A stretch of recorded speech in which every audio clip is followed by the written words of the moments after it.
আজকে শুরু করব এক্লিউস জিওমেট্রি। তো this is totally based on the theoretical part. এটা খুব ইজি, কিন্তু এখান থেকে খুব বেশি কোয়েশ্চেন আসে না, ম্যাক্সিমাম 2 কি 3 মার্কস আসবে। তো এক্লিউস জিওমেট্রিটা কি? এক্লিউস একজন he was one of the most greatest mathematician, যিনি জিওমেট্রির উপরে অনেক কিছু বিবেচনা করেছে, অনেক কিছু থটস দিয়েছে, ঠিক আছে। আর ওনার বেশিরভাগই যেটা অধ্যয়নটা যেটা আছে ওটা জিওমেট্রির উপরেই ছিল। হ্যাঁ, তো জমেট্রি মানে আশা করি জানো। জমেট্রি মানে হচ্ছে, দেখো, geometry is a combination of two words, geo আর মেট্রি, ঠিক আছে। জিও মানে হচ্ছে আর্থ, হ্যাঁ, জিও মানে হচ্ছে আর্থ, আর মেট্রি মানে হচ্ছে মেজারমেন্ট। তো আর্থের মেজারমেন্টকে সাধারণত আমরা জমেট্রি বলে বলি, ঠিক আছে। তো এখন আর্থের মেজারমেন্ট তো এরিয়া হতে পারে, ভলিউম হতে পারে, এগুলো অনেক কিছু নিয়েই এক্লিউস জমেট্রি চ্যাপ্টারটা আমরা পড়বো, ঠিক আছে। তো ইকুয়েটস অনেক কিছুই বুঝিয়েছিল, যেরকম ধরো একটা পার্টিকুলার যদি একটা গ্রাউন্ডের একটা শেপ যদি হয়, হ্যাঁ, তো ওই গ্রাউন্ডের মধ্যে পয়েন্টও আছে, লাইনও আছে। তো এগুলো সব উনি ডেফিনেশনস দিয়েছিলেন যে পয়েন্ট কী হয়। আশা করি তুমি জানো, point is that which has no part, that is point is an exact location, মানে পয়েন্ট দিয়ে আমরা কোনো একটা পার্টিকুলার কোনো লোকেশনকে আমরা ইঙ্গিত করতে পারি।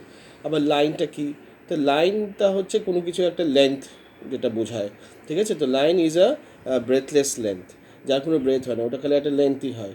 তারপরে এটাও যে end of any line is A point, মানে কোনো লাইনের যখন এন্ড হয় তখন ওই জায়গাটাকে আমরা পয়েন্ট বলে বলি। তো এগুলো কিছু অনেক কিছু কথা আছে যেগুলো ইউক্লিডস বলেছিলেন। আরও বলেছিলেন যে ধরো সারফেসটা কি, what is a surface? Surface হচ্ছে, surface is that which has length and breadth only, ঠিক আছে। তো কোনো একটা ধরো এটা একটা সারফেস, তো সারফেস টাকে এমন একটা জায়গা যার লেন্থ আর ব্রেথ আছে, ওটাকে উনি সারফেস বলেছিলেন। আবার স্ট্রেট লাইনও উনি বুঝেছিলেন। স্ট্রেট লাইনটা কি?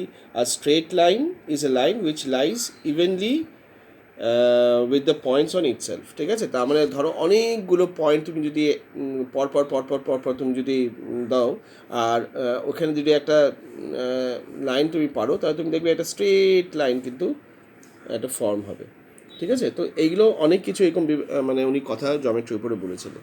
কিন্তু এই চ্যাপ্টারটা মোস্টলি আমরা ইকুয়েস, অ্যাক্সিয়াম আর পস্টুলেটস নিয়েই পড়বো। হ্যাঁ, এখন ঘটনাটা হচ্ছে যে এক্সিয়ামটা কী। তো এক্সিয়াম হচ্ছে একটা সেলফ এভিডেন্ট স্টেটমেন্ট, হ্যাঁ, মানে যেটার জন্য কোনো প্রুভ টুভ ওরা করেনি।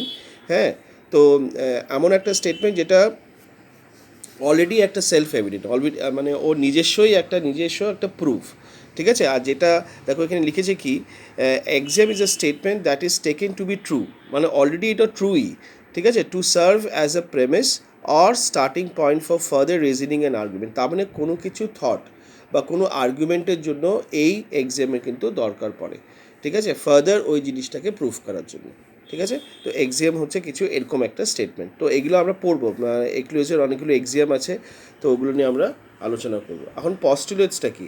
ধরো postulates was used for assumption. Postulate একটা অ্যাজামশন, ঠিক আছে। অ্যাট ফার্স্ট কী করি আমরা, দেখো ম্যাথমেটিশিয়ানরা, at first some statement based on the observation in the universe. তার মানে কোনো একটা ইউনিভার্সে কোনো একটা জিনিসকে, কোনো একটা স্টেটমেন্টকে আমরা অবজার্ভ করলাম, ঠিক আছে, মানে কোনো একটা ঘটনাকে অবজার্ভ করা হলো, ঠিক আছে, ওটাকে স্টেটমেন্ট হিসাবে নেওয়া হলো, ঠিক আছে। আর ওটা আমাদের ইউনিভার্সেই ঘটছে এরকম কোনো একটা ব্যাপার, was made and then check its truth and validity, ঠিক আছে। তার মানে হঠাৎ করে ধরো কেউ একজন ইউনিভার্সে কোনো একটা জিনিস অবজার্ভ করলো, হ্যাঁ, ওটা স্টেটমেন্ট হিসাবে লিখলো, তারপরে ওটা চেক করলো যে ওয়েদার ওই যে অবজারভেশনটা যেটা করলো, হ্যাঁ, বা করার পরে দেখলো যে ওই যে স্টেটমেন্টটা লেখা হয়েছে ওটা কতটা ট্রুথ বা কতটা ভ্যালিড। যদি দেখা হয়, মানে বিবেচনা করার পরে বা এক্সপেরিমেন্ট করার পরে, that if it is true or valid, then it is accepted as a postulates. আর যদি ওটা দেখা হয় না, তাহলে ওটা পস্টুলেট হিসেবে নেওয়া হবে না, that is otherwise not. So this is the difference between Axiom and postulate. তো এটার জন্য কোনো প্রুফ টুফের দরকার নেই, পস্টুলেটসের জন্য কিন্তু প্রুফের দরকার পড়ে। মানে এখানে বিবেচনা হয় যে না, দেখি তো যেটা আমি ভেবেছি ওটা কি রাইট কি না। হ্যাঁ, যদি এখন দেখি না, এক্সপেরিমেন্ট করে ও হ্যাঁ এটা তো রাইট না, তাহলে ওটা পস্টুলেটস হিসেবে নেওয়া হবে না। তো এক্লুজে কিন্তু অনেকগুলো পস্টুলেটসও আছে, ঠিক আছে। এখন যেটা দিয়ে আমরা শুরু করবো ওটা হচ্ছে এক্লুজ এক্সিয়াম। তো সবচেয়ে প্রথম এক্সিয়ামটা কী পড়ছি? Things which are equal to the same things are equal to one another, ঠিক আছে। তা আমরা দেখো এখানে একটা এক্সাম্পল দিয়েছি। ধরো এক্স যদি ওয়াইয়ের সঙ্গে ইকুয়াল হয়, আর ওয়াই যদি জেডের সঙ্গে ইকুয়াল হয় তাহলে অবশ্যই এক্স ইকুয়ালস টু জেড হবে। বুঝতে পারছি তো, কারণ কি ওয়াই তো ইকুয়াল টু জেড, তাহলে ওয়াইয়ের জায়গায় নিশ্চয়ই আমি জেড লিখতে পারি। তার জন্য এখানে বলছি things which are equal to same thing, মানে দেখো এইটা এর সঙ্গে ইকুয়াল, এটা এর সঙ্গে ইকুয়াল, তাহলে দে are equal to one another, তাহলে ও এটার সঙ্গে ইকুয়াল হবে, জেডের সঙ্গে ইকুয়াল হবে। ঠিক আছে, এটা হচ্ছে প্রথম এক্সাম।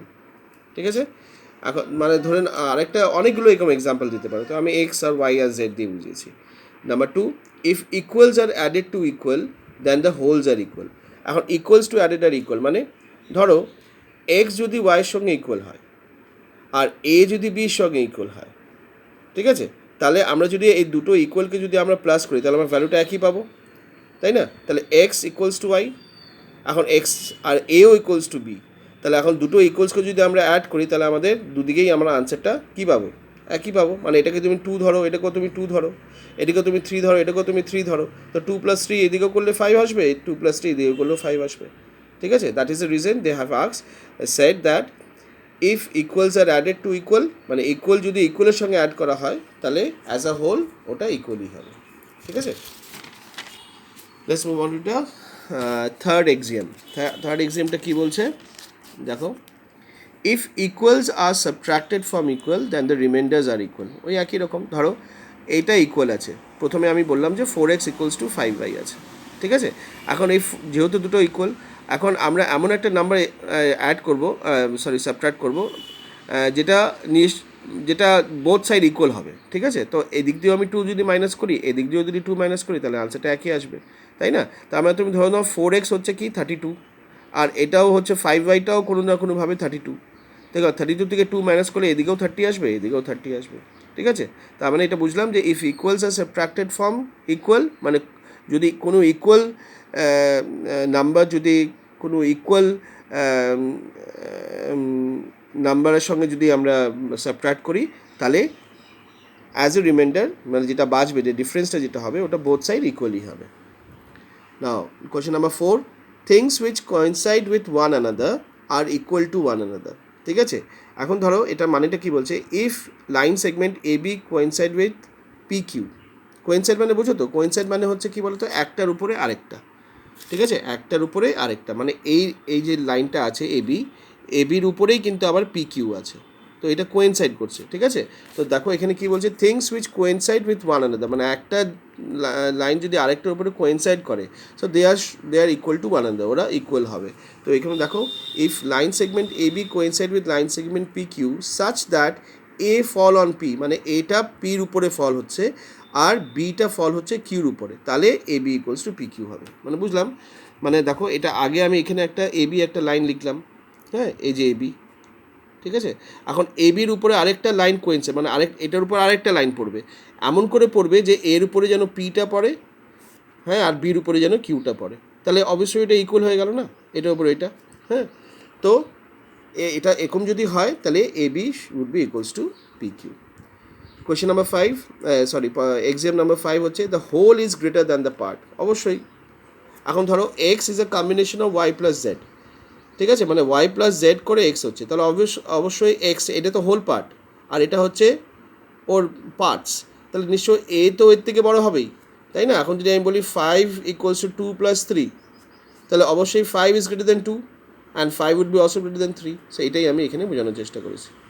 ঠিক আছে, axiom 6, things which are double of the same things are equal to one another. মানে বোঝা গেল, ধরো things which are double of the same thing, মানে ধরো এইটাও হচ্ছে এটার ডাবল, এক্সের ডাবল, আর জেডটাও হচ্ছে এক্সের ডাবল।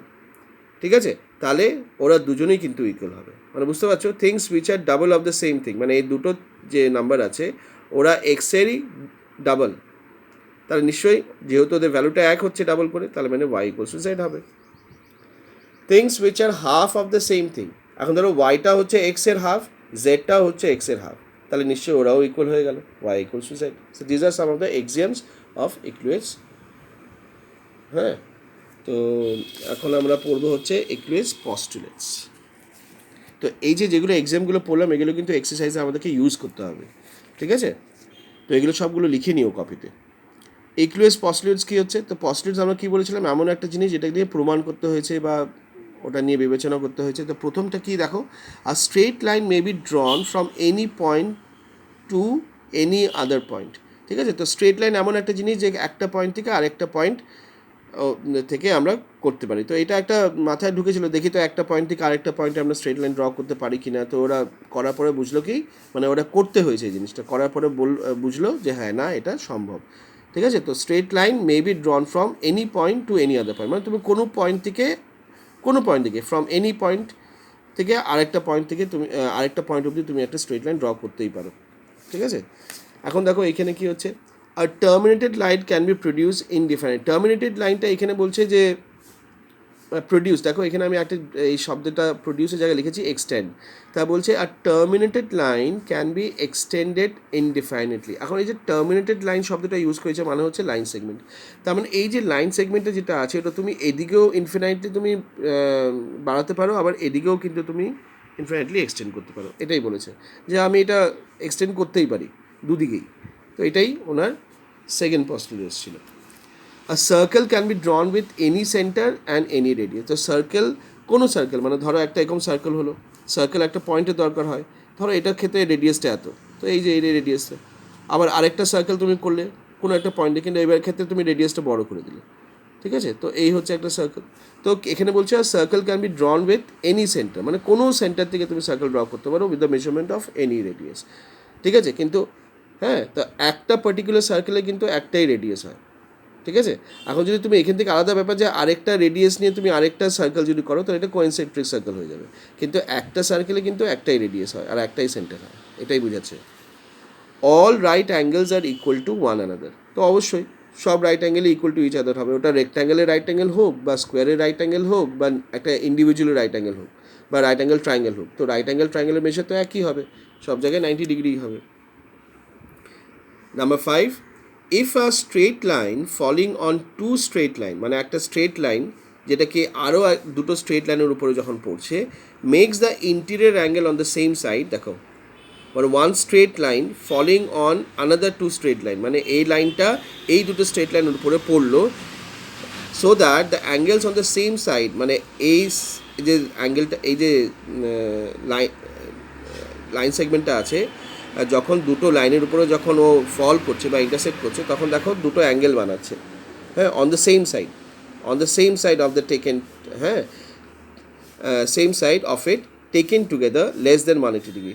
আর ওরা যদি ওদের অ্যাঙ্গেলটা যদি আমি প্লাস করে যদি দেখি যে না 180 নিচে আছে, তাহলে কি বোঝাচ্ছে, then the two straight lines of the produce indefinitely met on that side on which the sum of angle is less than 180 degree. আচ্ছা, এখন তুমি দেখো এটা বলছে যে এই যে লাইন সেগমেন্টটা যেটা আছে এটা এই দুটো লাইনের উপরে কিন্তু ইন্টারসেক্ট করছে।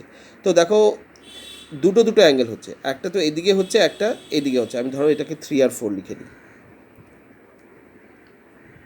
ঠিক আছে, তো এদিকেও তো অ্যাঙ্গেলটা হচ্ছে, তাই না? তো আমি দেখবো যে মেজার করে, প্রোটেক্টর দিয়ে মেজার করে দেখবো যে এই দুটো অ্যাঙ্গেলকে আমরা মেজার করলাম, মেজার করে পরে দেখলাম যে what is the sum of this to angle. If I see that some of this to angle is less than 180 degree, so it indicates that এই যে দুটো লাইন যে আছে ওটা এক্সটেন্ড করলে পরে এদিকেই মিট করবে। ঠিক আছে, আর এইদিকে যদি আমি দেখছি, তুমি যদি এদিকে দেখো এই অ্যাঙ্গেলটা আর এই অ্যাঙ্গেলটা, তো তুমি দেখবে এই দুটো অ্যাঙ্গেলকে মেজার করে কিন্তু তুমি মোর দেন 180 ডিগ্রি পাবে।